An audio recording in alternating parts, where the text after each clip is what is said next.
the legendary killer's heart knew no mercy.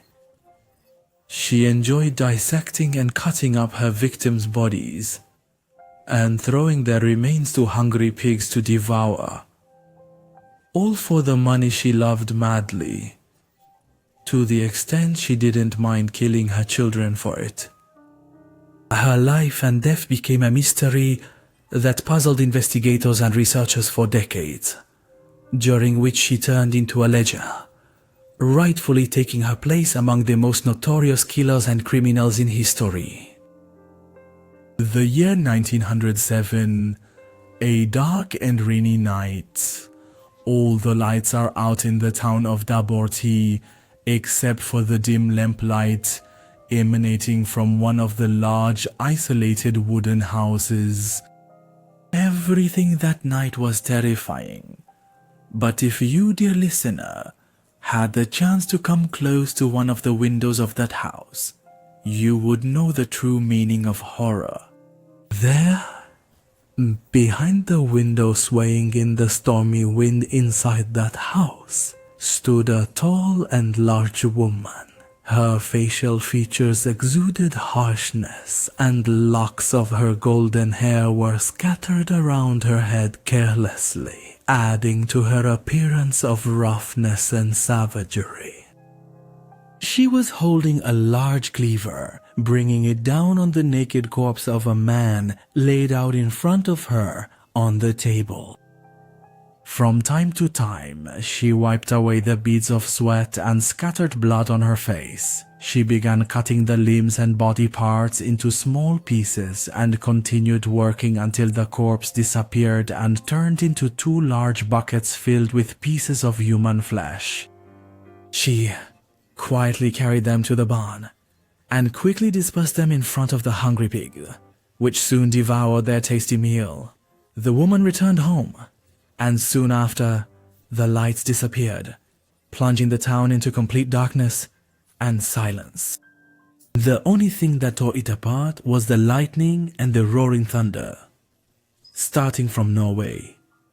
Despite the fact that many legends and rumors circulated about the life of Bill Jonas, which was truly a big mystery that still troubles many researchers.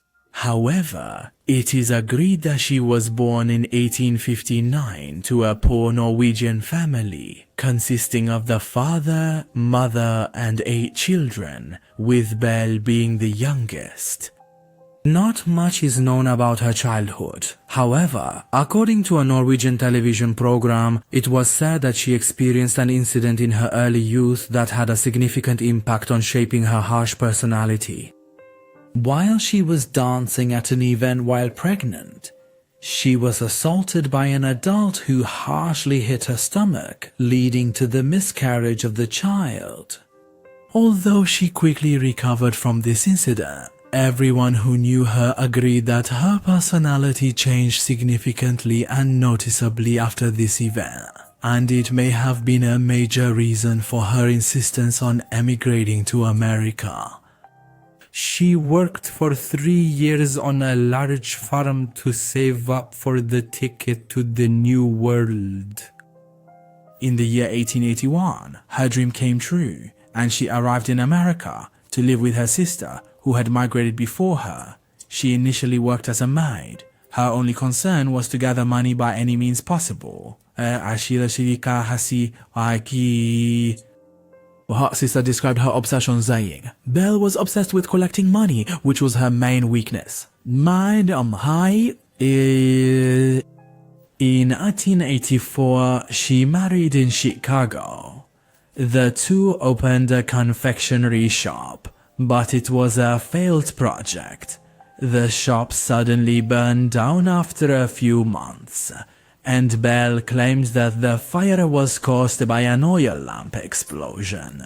Although no traces of this supposed lamp were ever found, Bill received the full insurance amount for the shop and used the money to buy a house, which soon burned down as well, allowing her to collect the insurance money for it and purchase another house. The couple had 4 daughters, 2 of whom passed away after suddenly suffering from fever and diarrhea. symptoms resembling poisoning. As a result, Belle received a large amount from the insurance company because the two daughters were insured on their lives. In the year 1900, her husband suddenly died, just one day after taking out a life insurance policy. Although many of his relatives insisted that he was poisoned, the family doctor recorded the cause of death as a heart attack. Belle Jones received $8,500 from the insurance company, an amount equivalent to a fortune at that time. Jones used it to purchase a farm in the LaPorte area in the state of Indiana and moved there with her daughters. The new house of Belle was previously a brothel and had several entertainment sections. There, Belle met her second husband in the year 1902, whose surname she later took.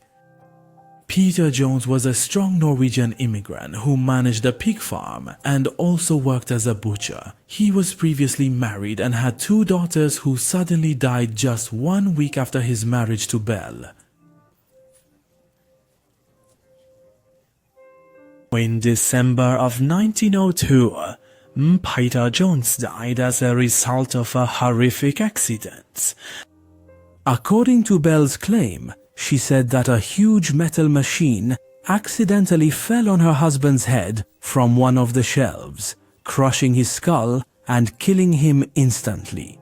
No one believed Belle's story because her husband Peter was a strong man and not clumsy enough to die in such a way. The investigation committee concluded that the incident was a murder and accused Belle of orchestrating it. To make matters worse, Jenny, the 14-year-old daughter of Peter Jones, told one of her schoolmates the truth about what happened to her father, saying, "My mother killed my father. She hit him on the head with an axe and he died instantly.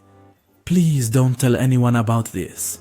But later, Jenny denied her words in front of the investigators, and Belle insisted that she was innocent of her husband's murder. And because she was pregnant with her husband's child and was good at pretending, she managed to convince the investigators to release her and drop the charge. As for her stepdaughter Jenny, who was the only witness to her father's murder, she suddenly disappeared in the year 1906. Belle told the neighbors that she sent her to a private school in Chicago, but the truth is that she killed Jenny, and investigators would later discover her body on the farm. Meanwhile, Belle hired a single man named Al-Atheer to help her manage the farm. She also published an advertisement in all the newspapers of the big cities saying, "A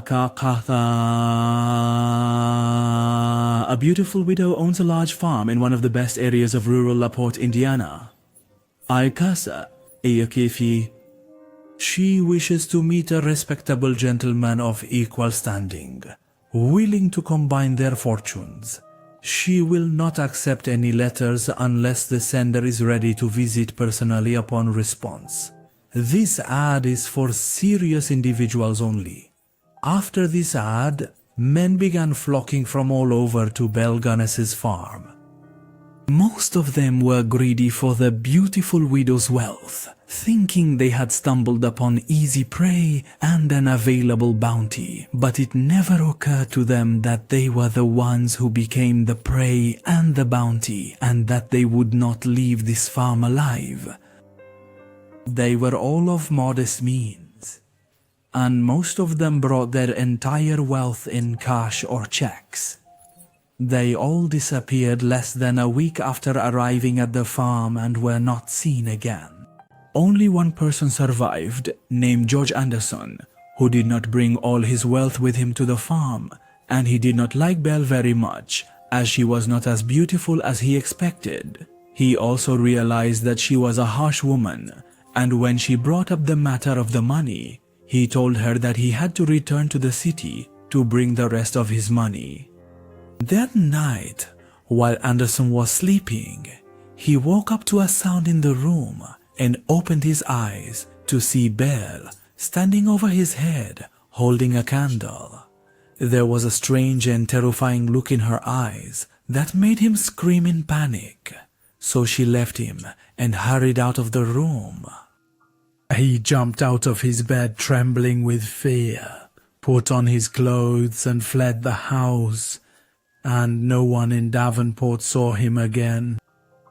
With the increasing number of men disappearing at the farm, suspicions began to circulate around Belle Jones, and many of the victims' relatives started searching for them. Belle would tell them each time that they left her farm and that she knew nothing about them. Meanwhile, Belle faced a new problem, as Ray Al-Atheer, her farmhand, was infatuated with her. Jealousy began to consume his heart as more and more men arrived. This made him act recklessly, forcing Belle to fire him from his job. Then she informed the sheriff that he accepted by threatening her. But Al-Atheer began to threaten her by revealing what he knew of her secrets. And as things started to get worse for her, it seemed she began preparing for something, as she went to her lawyer in the town and told him that she feared for her life because of Al-Atheer's threats. She made a will leaving her wealth to her 3 children. And she closed all her bank accounts and withdrew all her assets. On April 28, 1908, the farm worker who was sleeping on the 2nd floor of the house woke up to the choking smell of smoke. When he opened his room's door, he saw the fire consuming the house, so he fled through the window and rushed to town to seek help. By morning, Bill Jones's house had turned into a pile of ash. Inside, they found 4 burned bodies lying next to each other. The first was the lady's without a head, in addition to 3 bodies belonging to children. As for the headless lady, the investigators were unable to identify whether she was Belle. And although the neighbors testified that it couldn't be Belle's, as she was shorter and smaller in stature, Belle's dentist said the body belonged to her, because investigators found 2 false teeth beside it that he had made for her. In fact, this controversy over the headless woman's body will last for another 100 years. But as for the children's bodies, they were quickly identified as Bill's 3 children. The investigators began searching and digging around the farm, and the bodies started to appear one after the other. There were dozens of bodies in the pigsty and in various areas of the farm. The investigators also found remains of 40 bodies of men and children, buried in narrow and small graves. Investigators arrested Ray Al-Atheer and charged him with the murder of Belle Gunness and her 3 children. Although he was acquitted of murder, the court charged him with other crimes and sentenced him to 20 years in prison, of which he served less than a year as he soon fell ill and died in prison in 1909. In the year 1910, a priest approached the court to testify about what Larry Al-Atheer told him while he was dying in prison. In those confessions, Al-Atheer revealed all of Bill's crimes, and he swore that she is still alive. Shortly before his death, he told the story and another prisoner in the cell with him that he did not kill anyone, but he helped Bill bury the bodies of many.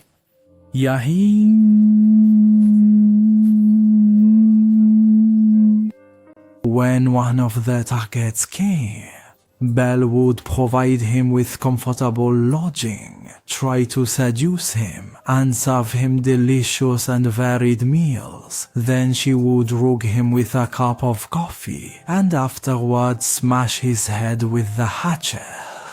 Sometimes she would wait until the guest fell asleep, then sneak into his room holding a candle and drug him with chloroform.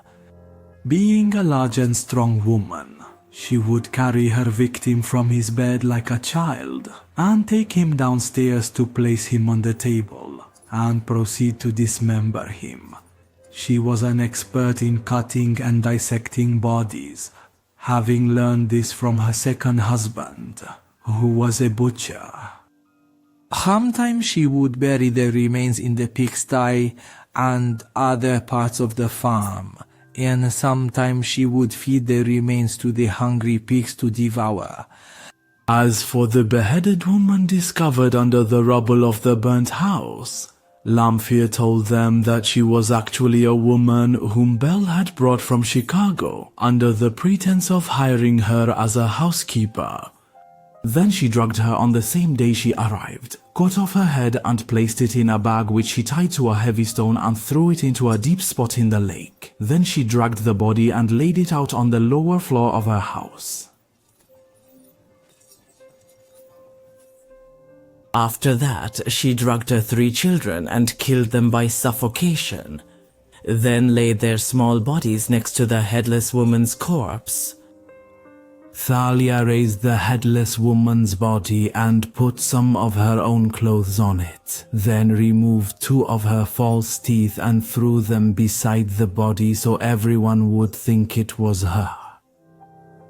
Afterwards, she set the house on fire and left it in a hurry. Muffer admitted that he helped her carry out her plan and that they had agreed to escape together, but she deceived him and did not come to the road she had promised so they could escape together. She fled alone through the farms and disappeared into the forest surrounding the town. He told the pastor that Belle Jonas is a wealthy woman. She has killed 22 men or more who brought with them amounts of money ranging between $1,000 and $2,000. Therefore, it is estimated that she amassed nearly $200,000, which amounted to a very large fortune at that time. Although this testimony is documented, many question it, especially since he is a part of the mystery, being the main suspect in the murder of Belle Jonas and her 3 children. For many decades, there were numerous reports of sightings by many friends and acquaintances. They swore they saw her in Chicago, New York, Los Angeles, and San Francisco up until the year 1931. There were reports saying that she lived in Mississippi as a very wealthy woman with a lot of property. The police received at least 2 reports daily for 20 years from people claiming they saw Belle Jonas. However, none of these sightings have been verified, and the mystery remains unsolved. For the residents of LaPorte who knew Belle for years, they are divided in opinion about the headless woman's body. Some believe it belongs to Belle Jonas and that the stonemason really killed her, and that he is the real criminal who strangled the stories about Belle to evade his crimes. Others think that the body does not belong to her and that it was a trick she pulled to escape and cover up her crimes. In the year 1931, a woman named Esther Carlson was arrested in Los Angeles, accused of poisoning and killing a man for money. 2 people who knew Belle Gunness claimed it was her, but these claims were not verified. The woman died in the same year while awaiting her trial. In the year 2007, an American research team from the University of Indianapolis opened the grave of the headless lady found in their burnt house to conduct a DNA analysis to confirm if it is Belle Jones. If proven otherwise, the team will open Esther's grave to conduct the examination on her. Pending the results, which are expected to be announced in the coming months, it remains to be mentioned that despite the differing opinions of investigators and researchers regarding Ray Al-Atheer's testimony, however, most of them agree that Belle Jones was a ruthless professional criminal and that she indeed committed many crimes before purchasing the farm. In fact, many believe that her first crimes were in Norway even before her immigration to the United States. And maybe Mefa was a partner in her crimes. But the mystery remains. Did Belle Gunness die on the farm? And does the headless woman's body belong to her? Or was she smarter and more cunning than everyone and planned her escape from the farm with precision and skill? By listening to everything above, what do you think, dear listener? I hope you enjoyed listening to this story. As usual, if you like this video, click the like button, share it with your friends, and subscribe to the channel for more entertaining stories.